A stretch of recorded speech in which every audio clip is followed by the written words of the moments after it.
Uh, Honestly, I had this conversation with one of my friends, and she was like, "Oh, just embrace it." And I was like, "Yeah, you're saying that because you're 25, you know." Yeah. Yeah, but I don't know. I'm definitely not one of those who are like, "Oh, it's just normal." Da, da, da.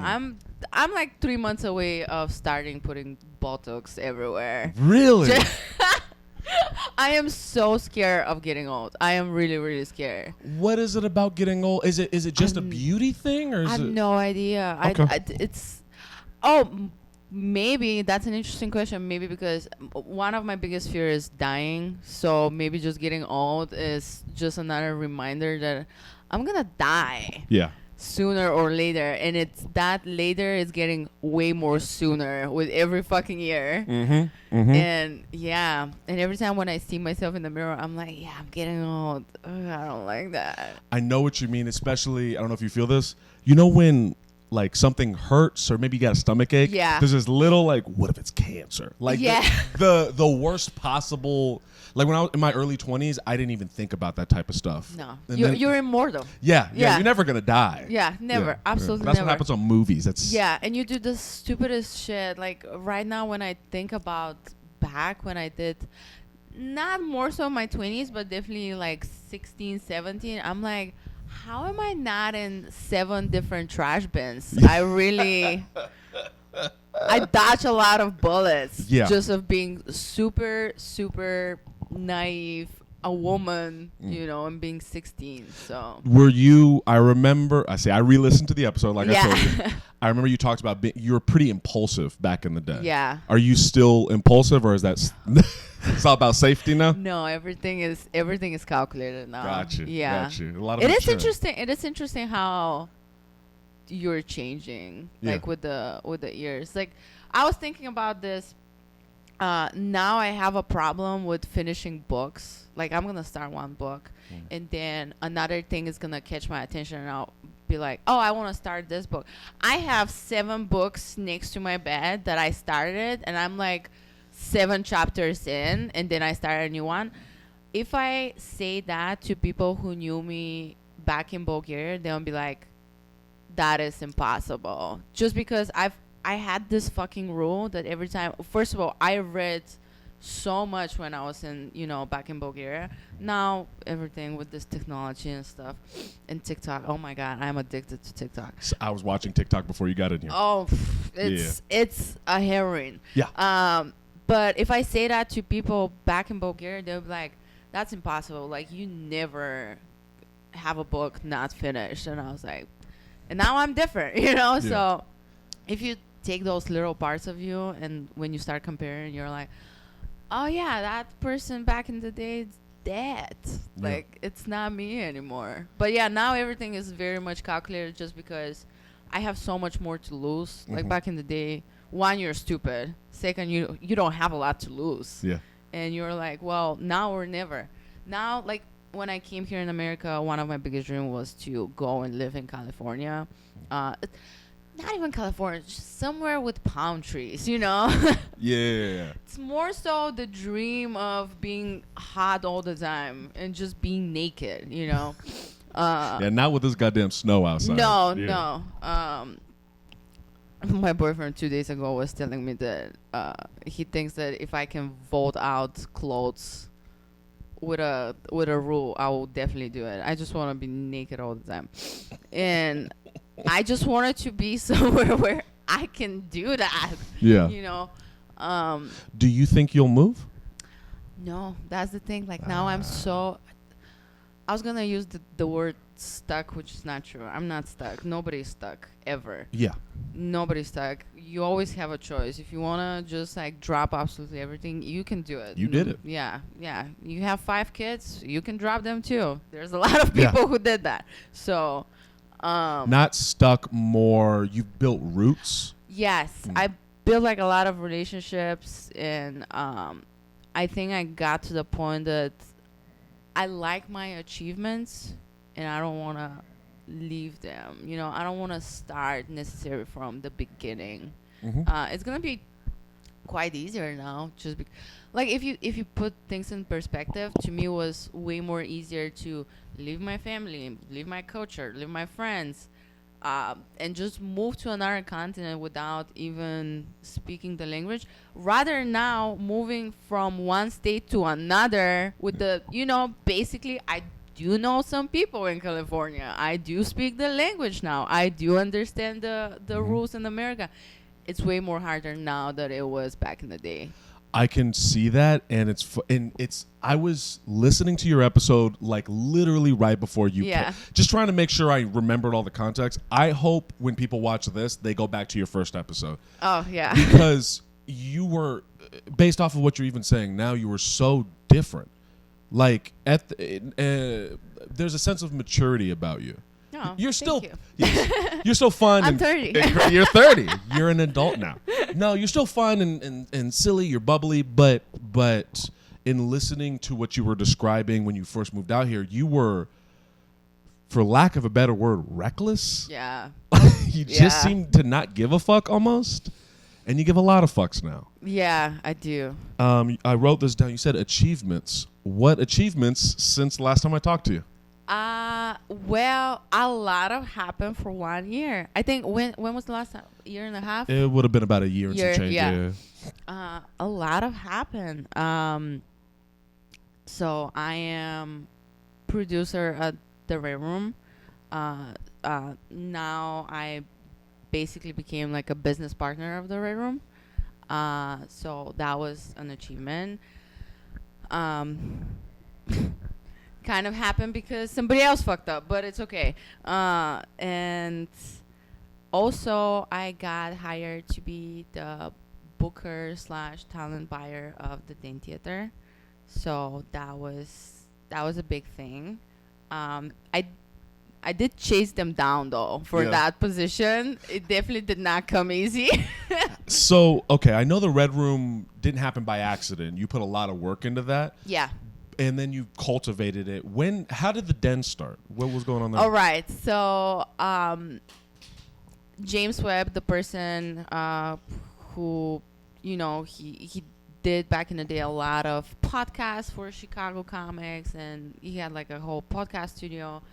And he was doing a lot of camera stuff for comics and shooting specials. And he ended up meeting Samuel, a spark of love of professionalism just started between them. Mm-hmm. Now they're just inseparable, and he's traveling with him. However, Samuel basically asked him, "Hey, can you shoot my comedy special at the Den Theater?"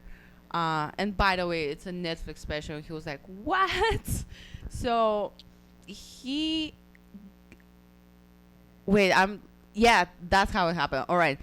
So that was his love story with Samuel. Okay. And then so they became lovers. They became lovers professionally. Meanwhile, I was working with him on Stand Up. That's his basically baby comedy show.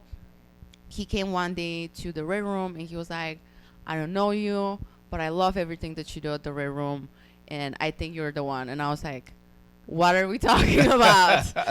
And he was like, "I've been looking for, somebody who is dedicated and doing this and that, and I kind of see it in you. And I'm doing so many other things, and I've been looking to give this show to somebody else." And I was like, holy shit. So he basically gifted me the show. And we were in a moment where we were looking for a location where to move the show. And, all right, so everything is happening with Samuel. What was the show called again? Stand Up. Okay. Yeah. So I was working my ass off for his show, and he got, quite impressed. And he was like, "You know what? I want you on my team at the Netflix special." And I was like, "Are you for real?" He was like, "Yeah. Don't be impressed. I was giving them coffee." Oh yeah, they can't see my face on the camera. I'm riveted. Yeah. Okay. I can see. No, just chill. You're giving people coffee. I was giving them coffee. Okay. Yeah. Okay. But I think I had that Netflix credit, so that's dope. Yeah, at least. Yeah, you were the coffee lady. Yeah, I was the coffee lady. I'm not hiding that. Like, people were like, "No, you should not."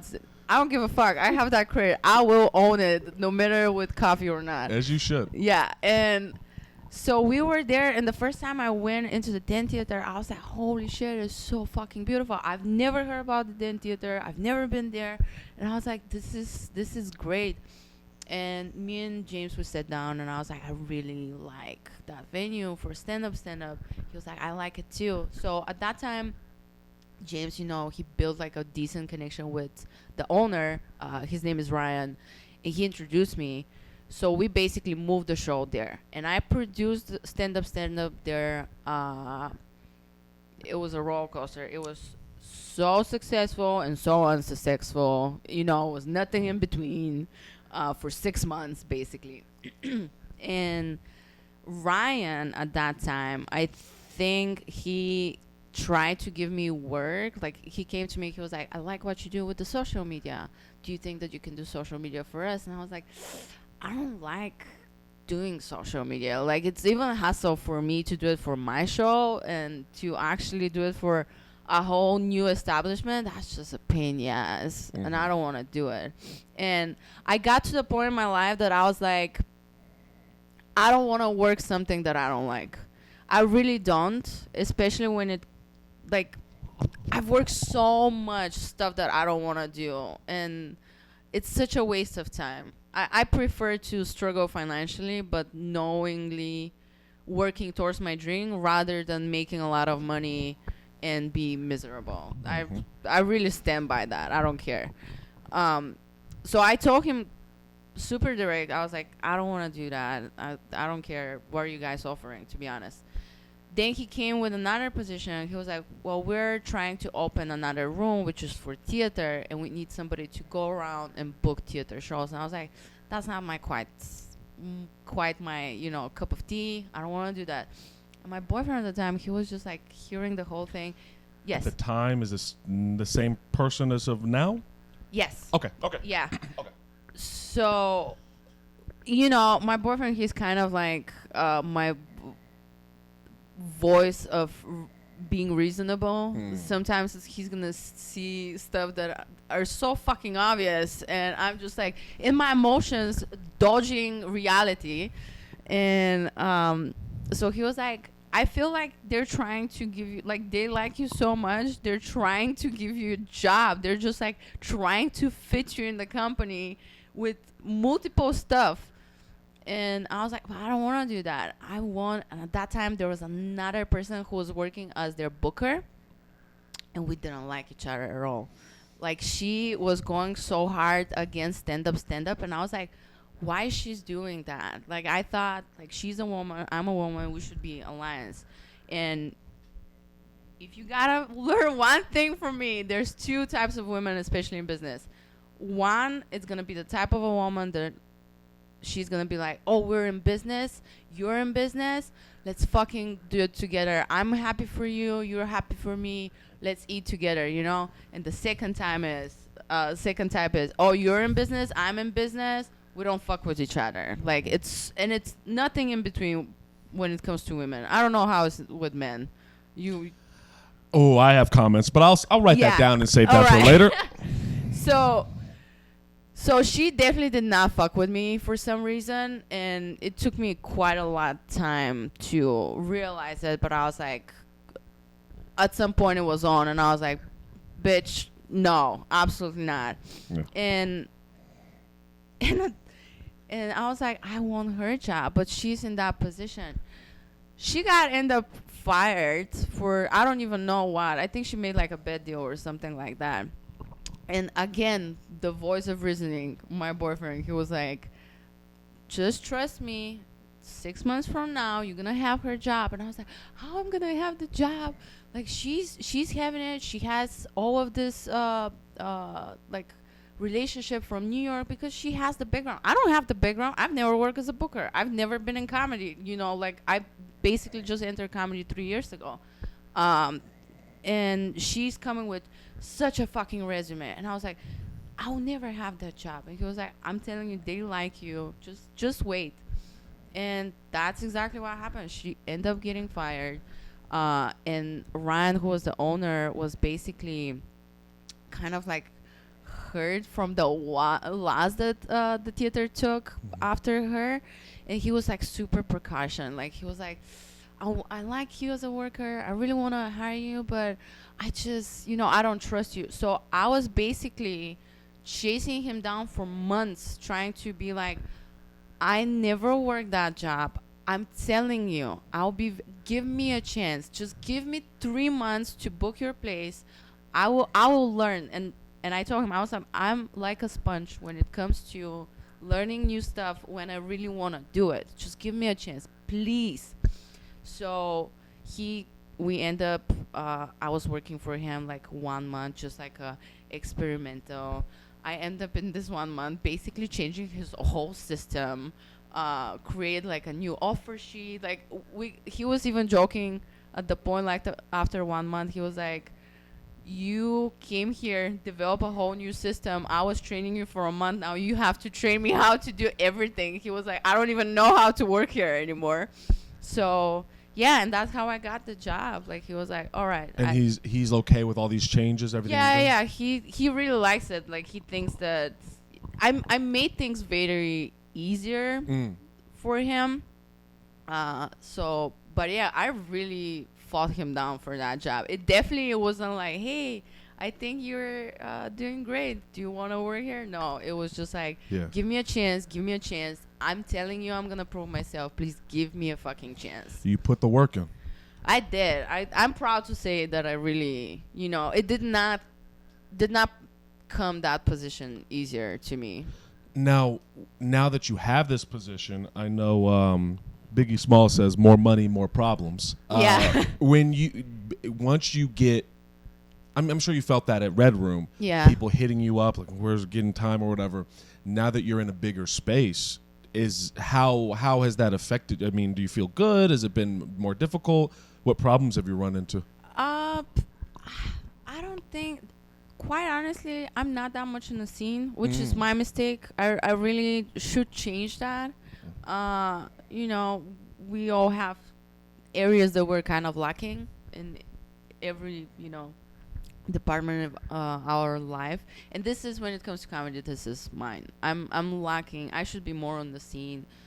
Not even performing, just, being Social. there and, networking. But the thing is that sometimes you're just, like, overworking yourself, like, during the day, and you're like, oh, my God, I can't. And last time when I met you, when I saw you at the Red Room, for your party or before the party? For the when you booked me for the podcast. Yeah. We actually talk about that, and I told you, I was like, I admire comics who are working day jobs and then they're going to fucking 2-3 open mic. I can't do that. Like, and if you're a comic and listening to that, like, I fucking admire you. It's, to me, like working a 9 to 5 and then going home, changing, taking a shower, and then like being out and about. Fuck no. Like, I can't do it. Like, I'm kind of joking that I am the laziest hustler out there. Like, I'm gonna hustle my ass on the laziest way possible. Yeah. I get you. Yeah. Also, I get. So I can't say that I run in a lot of problems, but I don't book the features. There's another person who is booking the features, so kind of comics know that. I would love to be the person who is kind of giving the job to local comedy, because I definitely see at the moment a lot of people who deserve more opportunities to open for big comics, like people who are traveling at the Den. They're not getting booked because of the people who are booking right now. I don't think they have the eyes on the scene right now. What is happening? I'll speak to this a little bit. Yeah, sure. I've been to some mics where I've heard complaints from people, other comics, saying people are gonna speak. You know what I mean? Yeah. Complaining that the same people are being booked. Yeah. That's what I'm hearing from at least the lower open mic scene. Mm-hmm. And it sounds like it's tough because on one hand, yeah, you want to book someone that's tried and true. You want good shows, so you want to book people that you know are going to do well, while also balancing there's new people coming in all the time. Yeah. And there's a diamond in the rough in there. And the same way you were given an opportunity, somebody else deserves an opportunity that's out there. It's just hard to find them through all the muck. I have an answer to that. Okay. So when it comes to smaller rooms, let's say Lincoln Lodge, Red Room, if I'm the booker there, I can take a chance on people, right? If you're not like necessarily a nonstop killer on the scene, you know, like you've been around, but I also seen you a lot of bombs, you know, like I've seen you fucking murder, but I also seen you kind of bomb, you know. So I'm not talking about you. I'm just generalizing. Never bomb. I know. I've never seen you bomb. You should be traveling right now. I don't know what we're doing right here, but I can take a chance in a small room when I know, like, okay, all right, there's like 20 people. It's fine.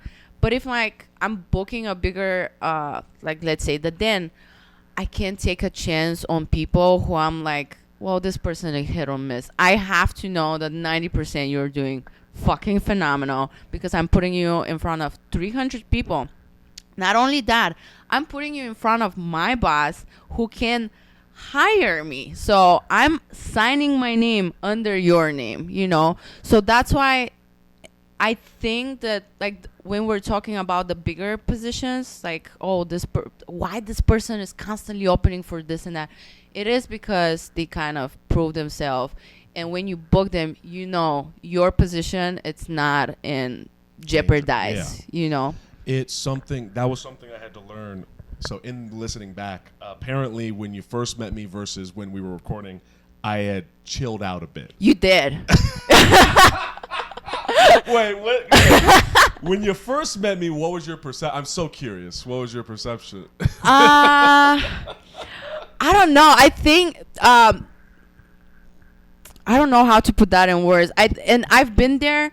It's because I think it was the fact that you just moved in, and it's like a lot of cultural shock, you know. It's a lot of new people, a lot of new places, a lot of stuff that you're like, I'm kind of like, I don't know how to react. So you were very reactional, and you had an opinion for everything that is happening around you. And I think it's because, you know, it was a big shock of you. And I've been there, and I totally get it. I was like, why is this like that? What is this like that? We don't do it like that back in my place, you know? And now I think you're kind of like in the sauce, you know? And now you know what's up. So I think that's the reason why you coming a little bit more like chill. I don't know. Correct me if I'm wrong. Yeah, no, it was a shock. Yeah. Everything was a shock. And now, and I went through a lot of ups and downs. I went through this period of a lot of anger and jealousy. Yeah. Like, I remember, it was so stupid in retrospect, but I remember getting here and being like, I'm sure I'm funny at the open mics and I'll get booked everywhere. Yeah. No, you need to email people, get a headshot, get some video, get some credit. Like, it's a build. And it took me a long time to not take it so personally. Like what you're describing of if let's say you book somebody and you throw someone up at the Den in front of 300 people, if they bomb, you're in trouble. Yeah. And that's something that I think a lot of newer comics to the scene don't like. They're focused on themselves. Yeah. And understand, as they should be. But it's like you need to understand that this is other people's jobs as well. If you fuck up, you're ruining someone else's career potentially. Yeah. So I think I've chilled out a lot more, and I feel comfortable. I just feel comfortable in my own skin. Dude, you're doing great. Like, even I told you I'm not that much on the scene, but I even, you know, I have people around. Okay. Yeah. What have you heard? And I've heard that you're actually getting super, super good on stage. I have not seen you lately, but I'll reach out about my ears. Hosting. Yeah, I'll reach out about hosting later. I actually was. I made a little. It's a notebook back there.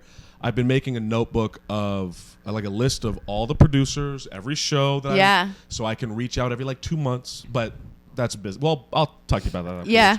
So you were saying something. your boyfriend Mm-hmm. okay has been kind of helping steer you in the direction. Yeah.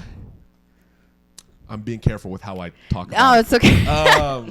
last we spoke, you did not have a boyfriend to my knowledge. Yes. And now you do. Can we talk about that? Actually, we were together. I don't. Really? Yeah, I don't think we just talk about him. Okay. Yeah, we've been for quite some time. We've been for 2 years together now.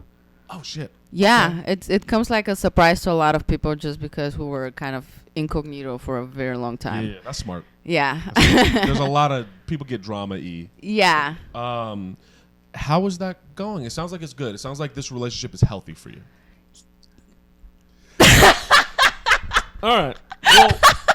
Well, we'll move past that. Do you want to move past that? We'll move past that. No, it's no, it's fine.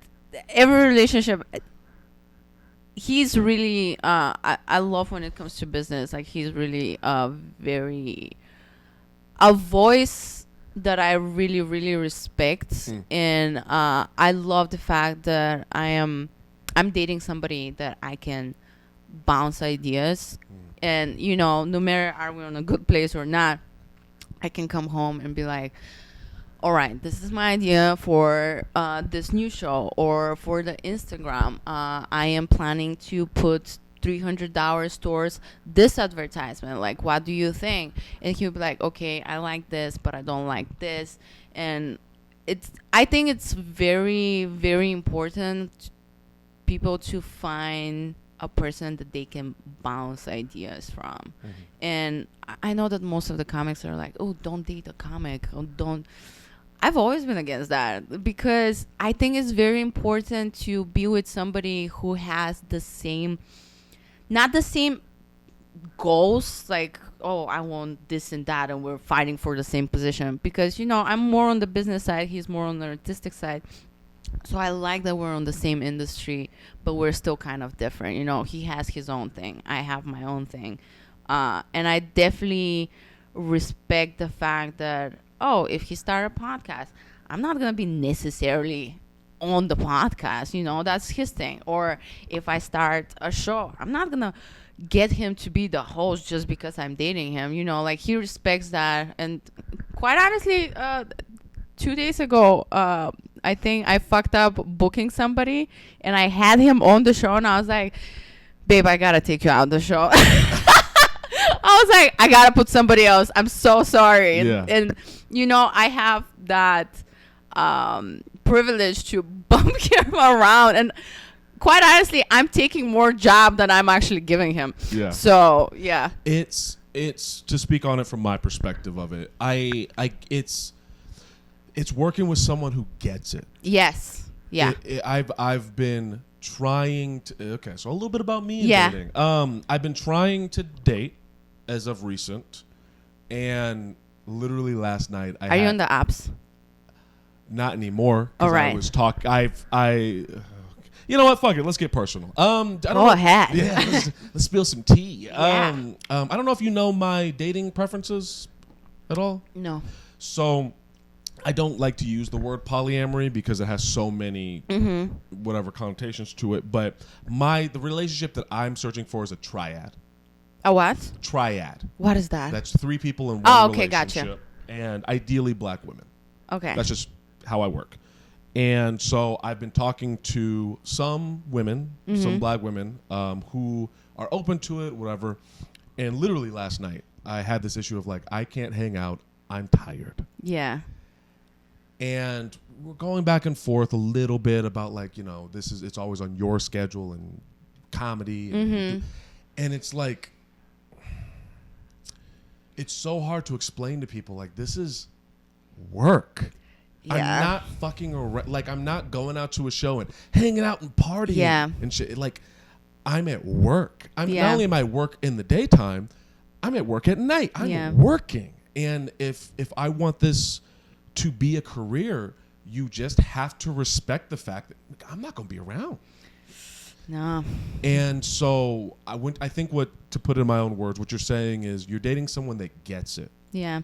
And to be honest, like even for me that I am part of this industry, sometimes even for me it's hard to get it. So I can't even imagine what it's to be not part of the industry. Yeah. You know, because sometimes I will have those little jealousy moments when he's like every night out, because I know that it's work, but I also know that our industry is fun, you know, like you're not working on a desk, you're out there talking to people. So sometimes I'll also have this like, oh, this motherfucker is out talking to people, having fun, you know. But I still get it, you know. So I can't even imagine to not be part of this. To them that looks like he's just like around, you know. So well, I have a follow-up question for that. How are you?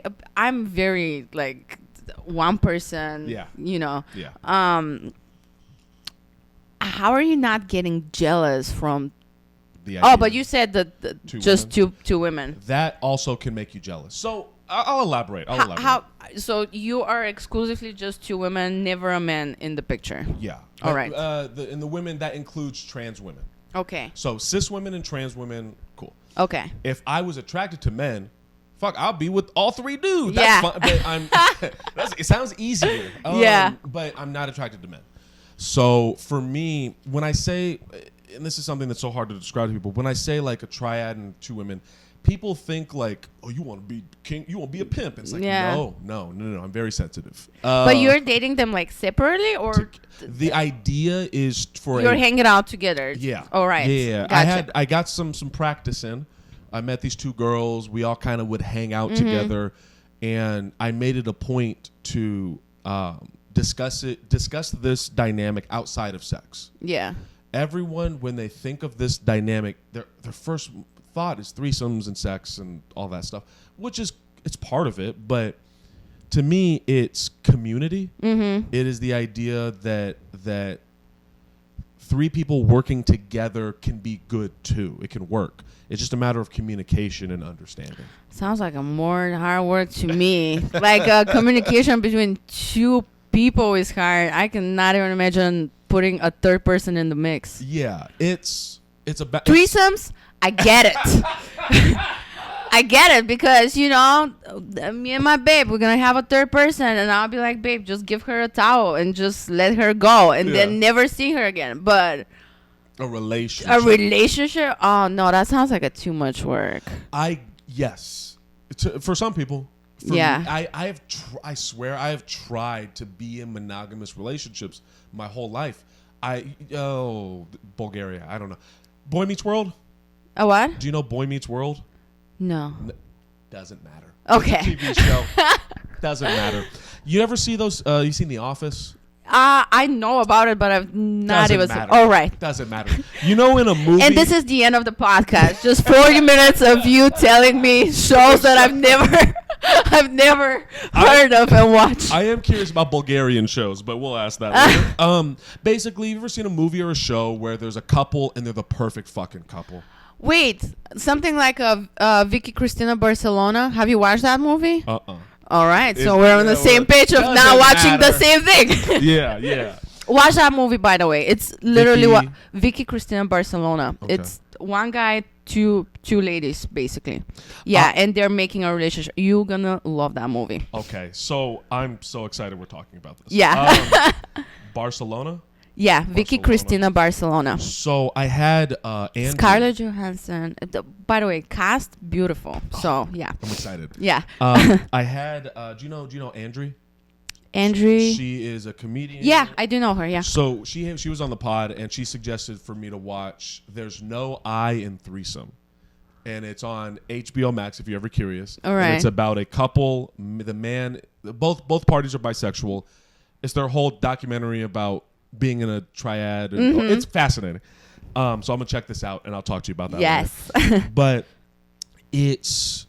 I've tried so hard. Like nothing would make me happier than to be able to find what you have. Yeah. But I'm not that guy. And I've come to a place, like you were saying when you first met me, this wild, like trying to figure out what the fuck's going on, and being in Chicago for going on 3 years now, which is crazy. Yeah. Being in Chicago, Dude, I'm going on a 8. it's crazy. It's crazy. Yeah.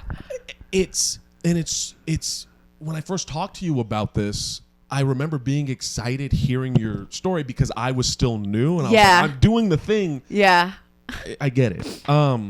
But I've just come to a place where I've accepted, like, okay, this is the dynamic that I seem to want, and that's okay. And I'm going to pursue that, and I'm going to communicate the best I can. I'm going to be open and honest about what I want. And if I don't want something, I'm just going to vocalize that and be respectful about it. And that's my approach. That's what I've been, that's how I've been doing it. And it's been, obviously I'm not in that relationship, but I'm figuring it out. So yeah. And then you also said working with women. Yes. Okay. And you were talking about, I love working with women. Okay. I really do. This is probably the most sexist thing I'm about to say. I'm excited. But, and I know that no man in the world can say what I'm about to say. But if I ever build a company, I'm telling you, I'm hiring only women exclusively. And that's going to be it. I respect your decision. Yeah. And I'm so sorry. I know that you guys cannot say the same thing, which I believe that you should have the right to say it if you want to work only with dicks. It's fine. That's totally Just fine. An office filled with penises hanging out. Sausage work party, yes. I think that makes sense, and I think that that's valid because you're working with someone that gets there is a nonverbal understanding. Yes. And to speak to working with men, I would say specifically black men. So I came out here, part of what I was looking for was my racial identity, and I've found that in a big way. But like you were saying, with working with some women are like, yeah, female power, Wonder Woman, let's work together. And some women, you can't trust everybody. Yes. Yeah. It feels Don't get me wrong. I am also getting hissy if you come at me on the wrong way, you know? But if you're nice, I'll be like, all right, let's fucking build that together. That's how I'm feeling. Yeah. And working with black men has been wonderful and frustrating. Yeah. Wonderful in that, like, there's this unspoken understanding. Bond, There's an immediate bond you get each other. Frustrating in that men, and black men in particular, we're not allowed to express our feelings. And I've grown up around women, so to them I'm just soft. Yeah. And they don't get the way I communicate sometimes. And it can be frustrating when you have just different upbringings. That is so true. Yeah. Yeah. I definitely, now I know a little bit more about black people background, and that's definitely part of your I do wanna give a big shout out to, I know that I just said that I wanna work only with women exclusively. Okay. But I do work with Harry Jensen. He's another comic on the scene. And after the changes happened with the Red Room, he was the first one that I reached out, and I was like, can you please book for me the Red Room? And he's been doing phenomenal job. Like, I have been so happy working with him. And I also work with him on stand up. This dude have not fucking failed me. And I also brought another person. Her name is Carly, and we used to work in another company. She was my assistant. We were doing like marketing, and she was my assistant. I ended up quitting that job. And I went to her and I told her, I was like, from now on, no matter where I'm going, I'm taking you with me. Like, for real. And I have standing behind this. So I brought her with me. She's doing my ticket links right now, flyers. And I also kind of push her to start doing flyers for other comics. So right now, basically the Red Room is me, Harry, and Carly, and it's been working phenomenal. This is so important, and people don't understand. Surround yourself with people who you like and you love working with, because work is enough hard to begin with. you should not make it even harder for yourself. I agree with you. Yeah. 1,000%. Yeah. One of the things. Okay, so remember when I said when I moved here, I thought like, oh, I'm gonna just be funny and everyone's gonna book me. Yeah. It's like, no. Part of it is you have to tolerate being around a person. If you hit the road, you're in next to this person for hours at a time. Oh yeah. I That's a second thing next to a marriage, like right there. It's crazy, and you have to be able to like a person. And I don't know if I told you that I'm getting into directing now. I want to make films. I want to be like a Jordan Peele. Hell yeah. Yeah, I'm excited. I'm so excited. Oh, life has been really good. I'm really excited. But hit me up if you need a Russian villain or something like that. Oh, we'll talk. But I shot this film and I was like, do you know Aaron Klein? Yes, I do. Okay. I love Aaron Klein. I do too. He just a sweet person, and he has never acted before. And I was casting. I was like, okay, I need to find a person to do this. I know he's never acted, but I like being around him. Yeah. And I rolled the dice. I was like, look, I'll take because I have to be around you for 8 fucking hours in a room and telling you what to do and stuff. It's like, I will take someone who is potentially less talented that I like over someone that is more talented that's a fucking asshole. 100%. Does that affect for for my booking? Yeah. Before I ask this question, because I've noticed that the fans of this podcast are essentially open mic comics in Chicago. Mm-hmm. They're the ones who seem to be watching. If you were to say to them, give some advice on booking or explain like what does it take to get booked, how would you put it? Dude, because we kind of, we dance around that point, being nice can put you and can open so many doors for you, and people don't understand that. Like, just being nice, and it doesn't cost you that much. It's not about, and I've said it so many times, like, I don't care like if I'm the booker, if I do this and that. I'm not expecting you to come with me to me and be nice based on the fact that I might give you a job. I'm expecting you to come and be nice just because we are human beings, and you showing disrespect is so, I'll tell you that, like, yes, it is business, but you're also a human being, and people should not forget that you are dealing with people's feelings in business as well. So when you hit up a booker and you're like, yo, and talk to him like he owns you something, well, guess what? He doesn't own you shit. And no matter how good you are, that is, so what I'm about to say, it's the worst reality ever. You are definitely replaceable as a comic, and you should. That is a very hardcore reality. You might be so funny, you might be the funniest, but if you're a jackass, I prefer to hire somebody that is less funny than you, that I still know that is gonna do the job. I still know that it's gonna get the room going. But at the end of the day, I also appreciate my mental health, and I appreciate the fact that I'm gonna go home and I will go with a smile on my face rather than fuck this guy. Yeah. So it's comedy brings such ego. There's so much fucking ego, and we might have to talk about this when the camera's off. Yeah. The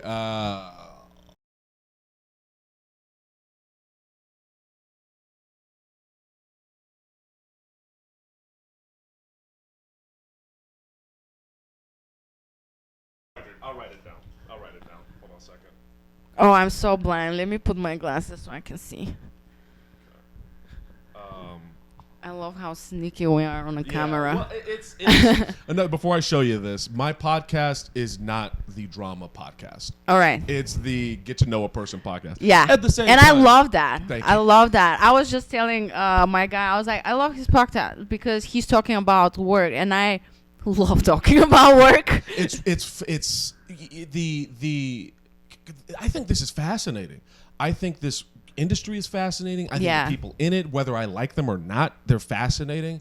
And in Chicago does not get enough love at all. It's LA, New York. Yeah. If you're from California, you move to LA. If you're in the Midwest, it kind of started getting recognition really? lately. Yeah, I think so, because I'm seeing a lot of, again, there are people who move from Chicago and New York, but a lot of people actually start making it there, and so we're getting recognized. Kind of, yeah, we're getting there. I think we deserve more shine, and that's what my podcast is to present.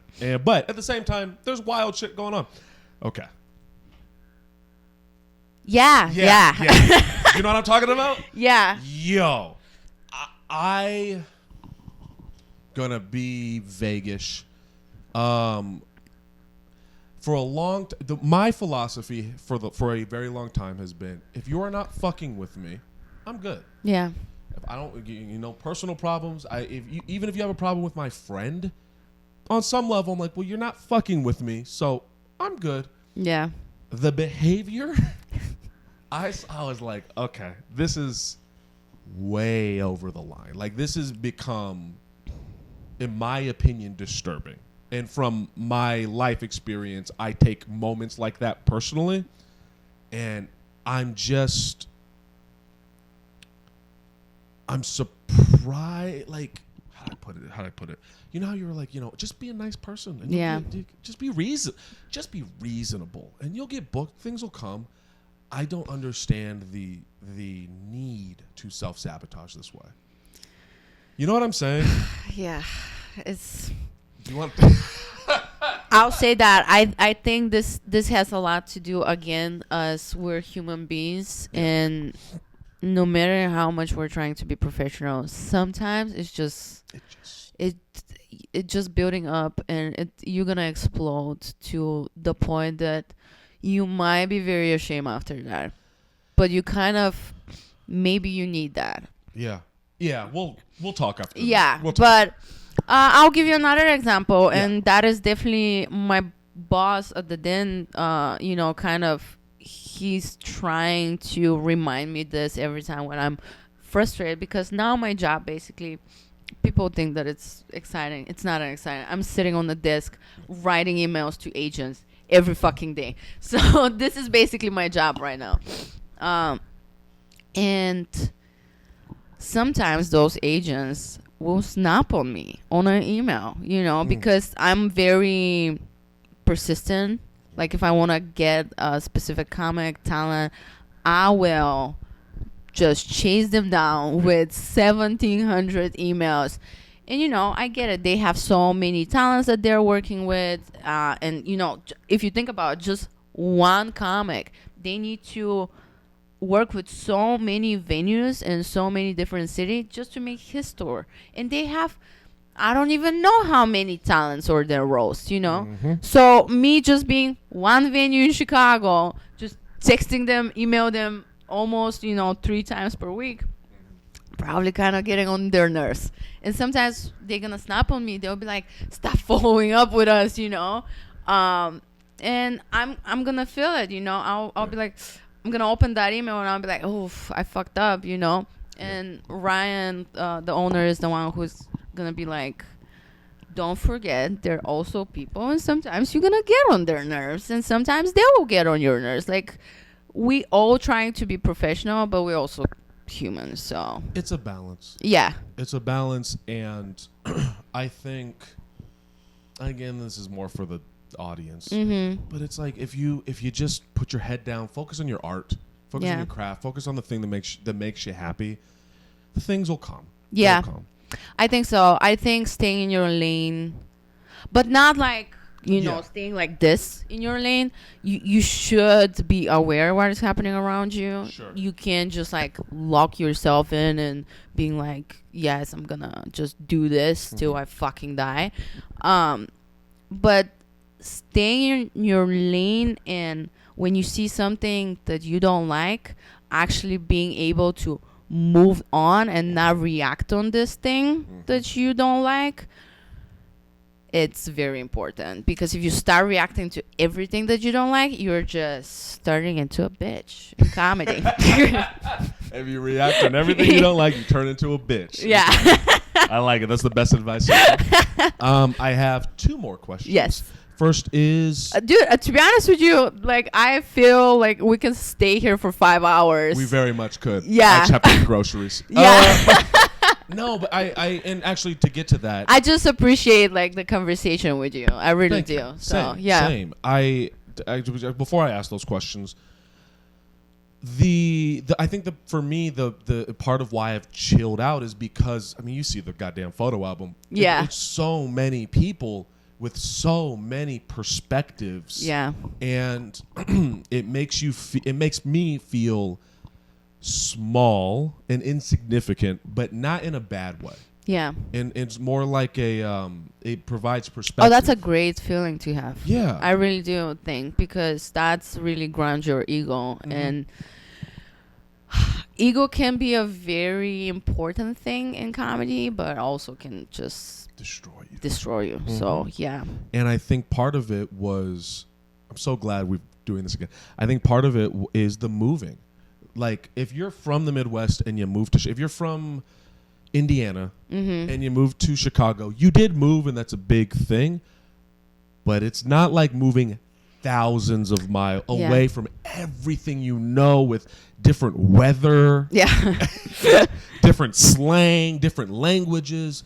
There is something very humbling and eye-opening about that. And this podcast, talking to people like you, has just been a part of it. But my 2 questions. Are you happy? I think I'm getting there. I will, if I have to be completely honest, it's this year. This year has been the most challenging. More than the first year? Yeah. Why? I went through a couple of stuff that kind of fucked me up mentally, big time. And stuff that were not under my control. And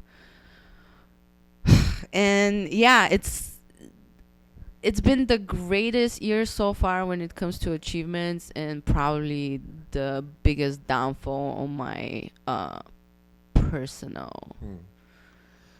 Everything is about balance, I guess. Yes, when good things happen, bad things happen. Yeah. I don't want to pry too much because it's your business, but do you feel like it's something you're moving past, or are you still in it? I'm really trying. I'm definitely trying to do my shadow work, as they call it.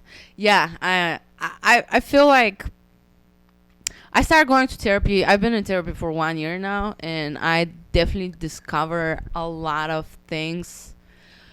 Why I'm reacting certain ways, why I am the and everything comes like back to the family and stuff. So I definitely found out a lot of shadows in the ways I was raised in, and I think realizing that kind of fucked me up. I think I was way more happier before therapy, to be honest with you. Ignorance is bliss. Yes. My therapist keep telling me, she's like, well, sometimes you're getting worse before you get better. And I was like, when the fuck this getting better is coming? Because but I don't know. I feel I even after my last session, I went home and I was like, I think I'm gonna slow down on therapy. I don't think I can handle it. Just a little bit. I think I need a little bit to slow down and actually take it in and then continue, because it's getting a little bit overwhelming for me. Okay, then I think this is the perfect way to end. You ready? Yeah. I've been doing this for the pod. I'm excited about it. If you could look into the camera, and the camera's you 5 years from now. So you're just talking to yourself 5 years from now. Oh, you're going to make me cry. This is the crying podcast, guys. Yeah. You could say anything you want to yourself 5 years from now, and I'll be bringing you back. Whatever you want to say. And I won't look at you. Oh. Just look this way.